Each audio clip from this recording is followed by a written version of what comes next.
You grew up hearing about that night, but nobody told you that the meal followed a rigid script centuries in the making, and that Jesus broke that script at two specific moments that none of those present had ever witnessed before. What was on the table that night was not merely food, it was a code. And when you understand what each element meant, the most famous supper in history will look completely different from what you imagined. Jerusalem, in the month of Nisan, in the 33rd year of the Common Era, was not the tranquil city that the Roman calendar described in its administrative records. It was a city on the edge of a controlled explosion. Every year, during the period of the Jewish Passover, the population that normally hovered around 80,000 inhabitants would surge to somewhere between 250,000 and 300,000 people. Pilgrims arrived from every direction, from Galilee, from Perea, from the Decapolis, from Jewish communities scattered across Egypt, Syria, Asia Minor, and Rome itself. They arrived weeks in advance. They pitched camps on the slopes of the Mount of Olives. They slept in tents along the Kidron Valley. They filled every available room inside the city walls, every rooftop, every covered courtyard that anyone had available to rent. The Roman government knew this. Pontius Pilate left his usual residence in Caesarea Maritima and traveled to Jerusalem specifically at this time, bringing additional military reinforcements. The Antonia fortress, built directly beside the temple by Herod the Great, had been positioned with strategic precision. Its parapets rose high enough for soldiers to observe the inner courtyard of the temple from above, ready to intervene if any religious celebration turned into a political uprising. And the tension was real. The Passover period was charged with revolutionary memory. Passover celebrated liberation from slavery in Egypt. In a country occupied by Rome for more than 90 years, that celebration carried a weight that Roman soldiers felt in their bones even without understanding Hebrew. In this context of an overcrowded and militarized city, each pilgrim family needed a lamb. A single lamb per household group, or shared among smaller groups that did not have enough people to consume an entire animal before dawn. Historians' estimates for the number of lambs sacrificed at the temple during the 1st century Passover range between 45,000 and 100,000 animals in just a few hours on the afternoon of the eve. Flavius Josephus, the Jewish historian who lived in the 1st century and witnessed the final period of the Second Temple, mentions in one of his works the figure of 256,500 lambs sacrificed in a single Pesach, a number probably exaggerated for rhetorical purposes, but which clearly conveys the colossal scale of that ritual. Each family took its animal in the late afternoon of the 14th of Nisan, brought it to where they were lodging, and began the preparation. The smell of roasting meat poured from every window in the city at that hour. It was inescapable. Jesus and his disciples were no exception. They needed a place for the meal. Luke records that Peter and John were sent ahead to arrange everything. The instruction Jesus gave was specific and apparently encoded. Upon entering the city, look for a man carrying a water jar. This may sound vague to a modern reader, but within the cultural context of the 1st century, carrying water was women's work. A man with a water jar on the streets of Jerusalem was an immediately recognizable visual signal, almost like a password. Peter and John followed this man to a house. They asked the owner for the large upper room. The owner led them to a room on the upper floor, already furnished and prepared for the occasion. The word the Gospels use for this room in Greek is anagaion, literally an elevated hall. It was the type of space that scholars identify as a triclinium, the formal dining room used by families of means in the Greco-Roman world and also in 1st century Judea. The name comes from the Latin tri, meaning three, and klein, meaning couch or reclining bed. The configuration was specific: 3 sloping couches, arranged in a U shape, with the open side facing the center where food and servants would be. There were no high chairs. There was no long rectangular table that Leonardo da Vinci immortalized 5 centuries later across 595 centimeters of wall in Milan. The guests reclined on their left elbow, with their body turned toward the low table, and ate with their right hand. It was the position of free men.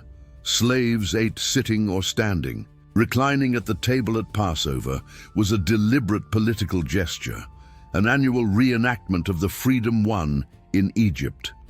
This explains a detail that the Gospels mention and that frequently goes unnoticed in quick readings of the text. John describes himself as the beloved disciple. Reclining in Jesus' bosom, or immediately in front of him, the Greek text uses the expression "on the chest of Jesus." This only makes geometric sense within the configuration of the triclinium. When 2 people recline in sequence on the couches, the head of the person in front is at the chest height of the person behind. John was immediately in front of Jesus, in the position of honor at the host's right. And when Peter wanted to ask Jesus something discreetly, he had to signal to John, who was closer. The geometry of that room matters for understanding every movement, every gesture, every exchange of glances that night. What was the exact sequence of what happened at a first-century Jewish Passover? The answer lies in a document called the Mishnah, compiled around the year 200 of the Common Era, but which records much older traditions. And the Gospels themselves confirm that Jesus and his disciples followed a recognizable liturgy. The ritual had a name, Seder. In Hebrew, Seder means order, and that is exactly what it was, a precise sequence with obligatory recitations, with specific foods carrying specific meanings, and with 4 cups of wine that structured the entire evening. To understand the 4 cups is to understand the entire architecture of that meal. Each cup corresponded to one of the 4 promises of liberation that God had made to the people of Israel through Moses, recorded in the 6th chapter of the book of Exodus. I will bring you out, I will deliver you, I will redeem you, I will take you. 4 verbs, 4 promises, 4 cups. The first was the cup of sanctification, drunk at the beginning of the evening after the blessing over the wine, the kiddush. The second was the cup of proclamation, drunk after the Maggid, the lengthy narration of the Exodus story. The moment when the youngest child at the table asked the 4 ritual questions, and the father or group leader responded by telling the story of the departure from Egypt. The third was the cup of redemption, drunk after the main meal. The fourth was the cup of praise, drunk at the end after the Hallel psalms. The wine at that table was not the pure wine that the modern world imagines. It was wine mixed with water. The proportion recommended by rabbinic tradition was 1 part wine to 3 parts water. Undiluted wine was considered the drink of barbarians, according to the Greek and Roman culture that had infiltrated the urban habits of Judea. The mixture was part of the protocol, not a matter of personal taste, and the quantity was not symbolic. Each cup contained approximately 1 revi'it, a Hebrew measure equivalent to somewhere between 80 and 100 milliliters. 4 cups over the course of a meal that could last 4 hours or more. The total amount of diluted wine consumed per person that night was around 320 to 400 milliliters. What most depictions of the Last Supper have never shown accurately is precisely this. The table was not simple, not improvised, and not silent. It was a ritual in progress, with every element chosen centuries before any of those people were born. Now put into perspective what was on the table beyond the wine. The Passover Seder had obligatory foods, each with its own Hebrew name and specific meaning within the Exodus narrative. The most central was the lamb. In Hebrew, zeroah, literally arm or limb. It was roasted whole on a pomegranate wood frame in direct fulfillment of the instruction in Exodus 12, "You shall not break any of its bones." The animal had to be consumed entirely that night. Whatever remained had to be burned before dawn. Not a single bone could be broken. It was a meal with disposal rules more stringent than any modern dining establishment. The unleavened bread was called matzah, plural, matzot. It was produced with ritualized haste. Tradition required that the entire process, from mixing the flour with water to coming out of the oven, not exceed 18 minutes, to ensure that no natural fermentation had time to begin. The texture was entirely different from the leavened bread of everyday life. The taste was neutral, almost flavorless, with a dry lightness that made it impossible to ignore. And there was a specific quantity that needed to be on the table, at least 3 whole loaves, of which the middle one would be broken during the yachatz, the moment of breaking the bread, when half was hidden to be found by the children later at the end of the meal. This hidden half was called the afikoman. The word is of Greek origin and means dessert or that which comes after. The bitter herbs, maror in Hebrew, were obligatory. They represented the bitterness of slavery in Egypt. In the 1st century, the most common herbs used for this purpose were wild lettuce, dandelion, or horseradish. Wild lettuce has a property that rabbinic interpreters considered especially eloquent.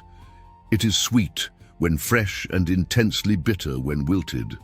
A natural metaphor for slavery that begins with apparent comfort and ends with unbearable suffering. The bitter herbs were dipped into the charoseh, a paste made of chopped fruits, nuts, dates, spices, and wine, with a texture and color resembling the mortar that Hebrew slaves used to make bricks in Egypt. The contrast between the bitterness of the herb and the sweetness of the paste was intentional and inescapable. Suffering and hope mixed in the same mouthful, in the same mouth, in the same moment.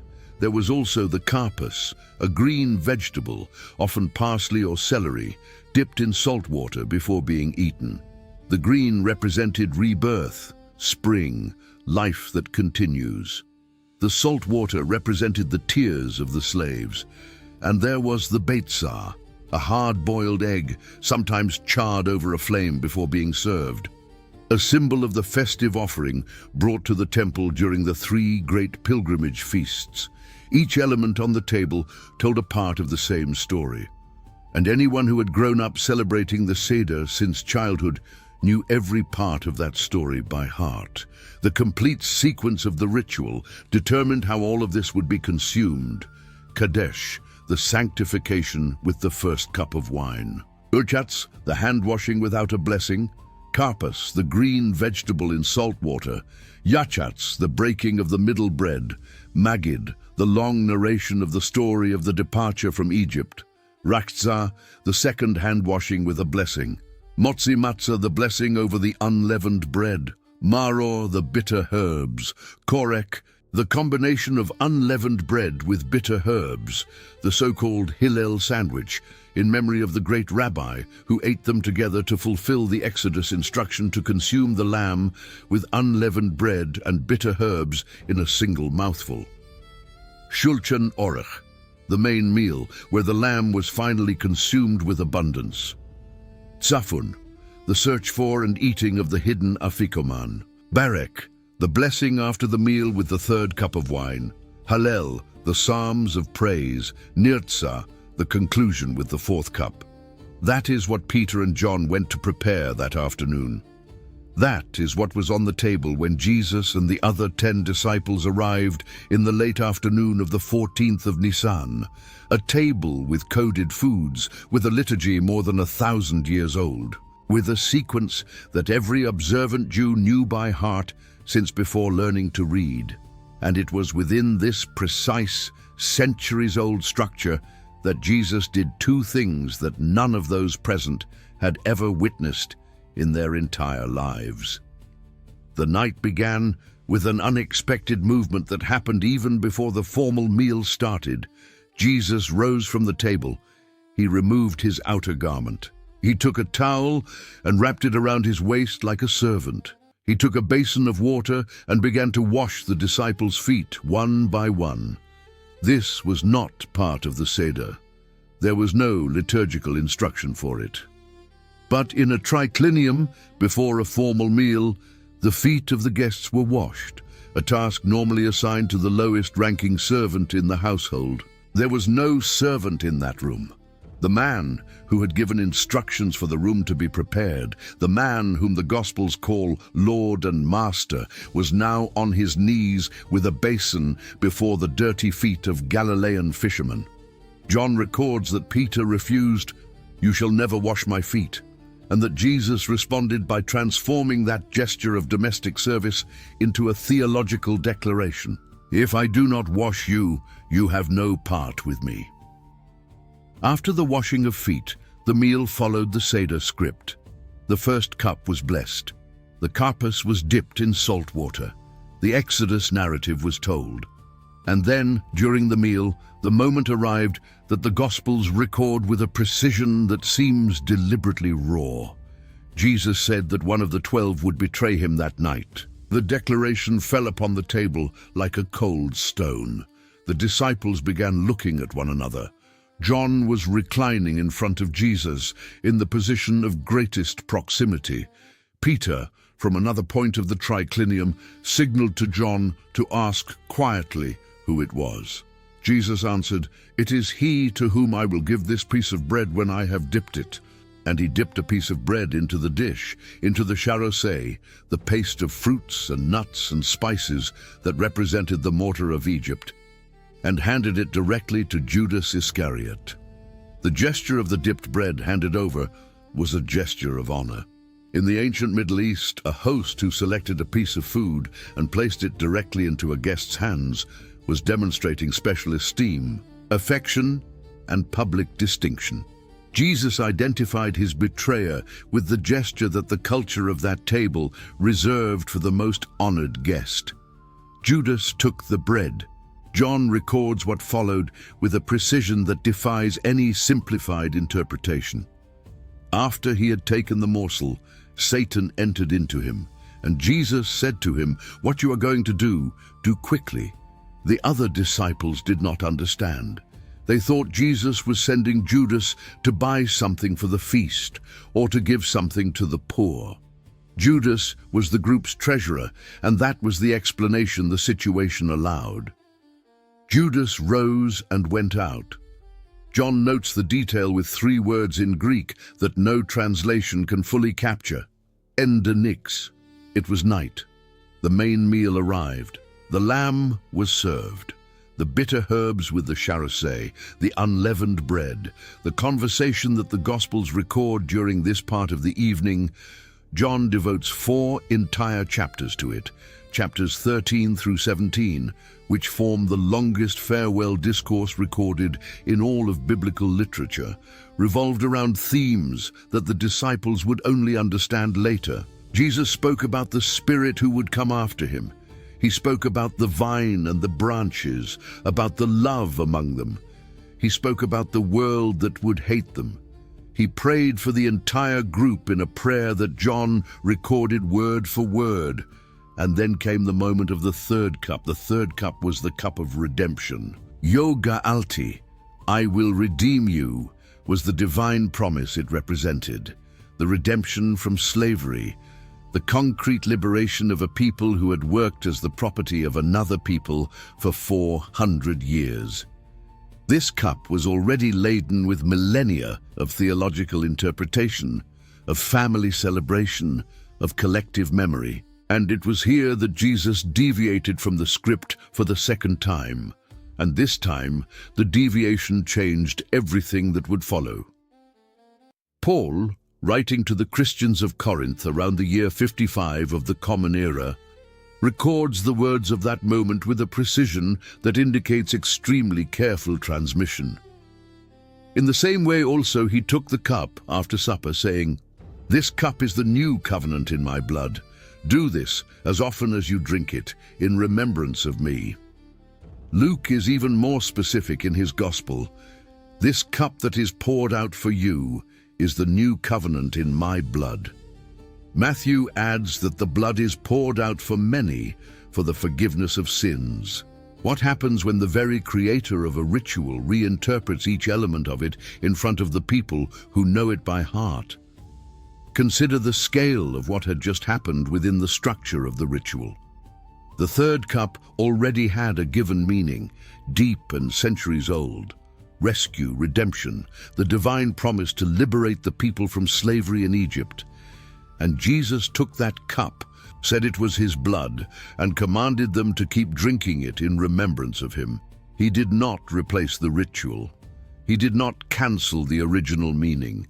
He recharged that cup with a new meaning layered over the old one. The redemption it represented, according to this declaration, was no longer merely the exodus narrated in the book they had just recounted during the Maggid.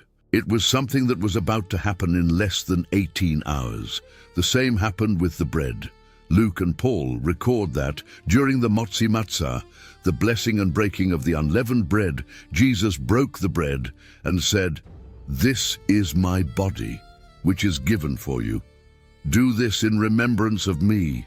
The unleavened bread already carried its own symbolic weight within the Passover narrative.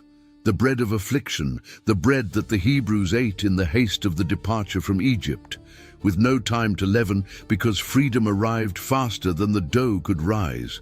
And now that same bread gained a second meaning, not in replacement of the first, but as a layer upon it, a broken body, real and imminent affliction.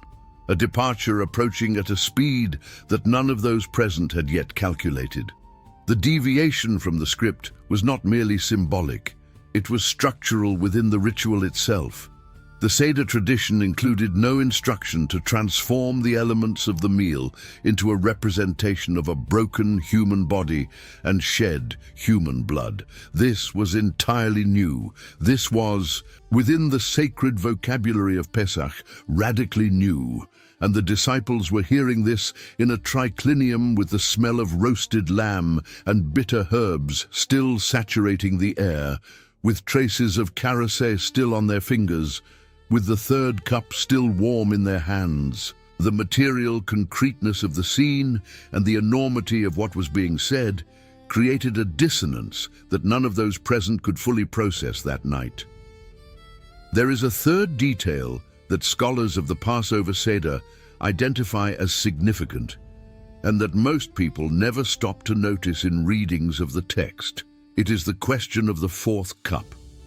After the meal and the Barek, the liturgy called for the final Hallel, and then the fourth cup, the cup of praise, corresponding to the promise, "I will take you." But the Synoptic Gospels, in describing the moment when Jesus speaks about the wine, record a declaration that points to a deliberate suspension of this ritual. Matthew records Jesus saying, "I tell you, I will not drink again of this fruit of the vine until that day when I drink it new with you in my Father's kingdom." Mark records something very similar. Luke places a similar declaration shortly before the breaking of the bread. There is a debate among scholars about exactly which cup Jesus declared he would no longer drink, but the interpretation most consistent with the structure of the Seder points to the fourth cup, the last cup, the cup of the final promise. "I will take you." The ritual that had begun in that room was left deliberately incomplete. The last of the four promises was suspended for a future moment that had not yet arrived, and the 12 men reclining in that triclinium left that night without the last cup, carrying in that absent gesture an open promise. After the supper, they sang a hymn. The Gospels record this with an almost careless brevity, as though it were a peripheral detail. Matthew says, "And when they had sung a hymn, they went out to the Mount of Olives." One sentence, a comma after a night that had just changed the history of the world. But it was not a minor detail. The hymn sung at the end of the Seder was the Hallel. Psalms 113 through 118. The poems of praise that the people of Israel had been singing since before the first temple. Poems about liberation, about death and life, about the stone that was rejected becoming the cornerstone of the entire building. Those men left that room singing about death and resurrection without understanding that they were describing with the strange precision of ancient texts, the next 72 hours of the life of the man who led them. Psalm 116, sung in that final hymn, said, "The snares of death encompassed me. The pangs of Sheol laid hold on me. I suffered distress and anguish. Then I called on the name of the Lord. O Lord, I pray, deliver my soul." Psalm 118, the last of the set, said, "The stone that the builders rejected has become the cornerstone. This is the Lord's doing. It is marvelous in our eyes. This is the day that the Lord has made. Let us rejoice and be glad in it." Jesus had quoted that specific verse about the rejected stone days earlier in the temple itself, addressing the chief priests and elders directly. Now he was singing that psalm on the night he would be arrested in the hours that followed. They did not know this. They sang. 13 voices in a room lit by oil lamps, with the smell of roasted lamb and bitter herbs and wine still hanging in the warm air of that elevated room, singing poems of liberation in a city occupied by Rome, on a night that would be etched into the memory of more than 2 billion people across the 20 centuries that followed. The meal had ended, the lamb had been consumed, the bread had been broken, the wine had been drunk, all the cups except one. And the story that began at that table has not yet ended, because those words, "Do this in remembrance of me," were obeyed. First in Jerusalem, in the days immediately after, then in Judea and in Galilee, then in Antioch and in Rome, and in Corinth, and in Ephesus, and in Alexandria, and in Carthage, in the catacombs where the first Christians hid from emperors, in medieval monasteries with wax candles and murmured Latin, in Reformed churches and Baptist chapels and Gothic cathedrals and backroom houses where clandestine groups broke bread with trembling hands, in concentration camps, in hospitals, on beaches, in prisons, in parks, in living rooms, the broken bread, the poured wine, the gesture repeated countless times in countless languages on countless continents for 2,000 years and counting. And the fourth cup still waits. "I will not drink again of this fruit of the vine until that day when I drink it new with you in my Father's kingdom."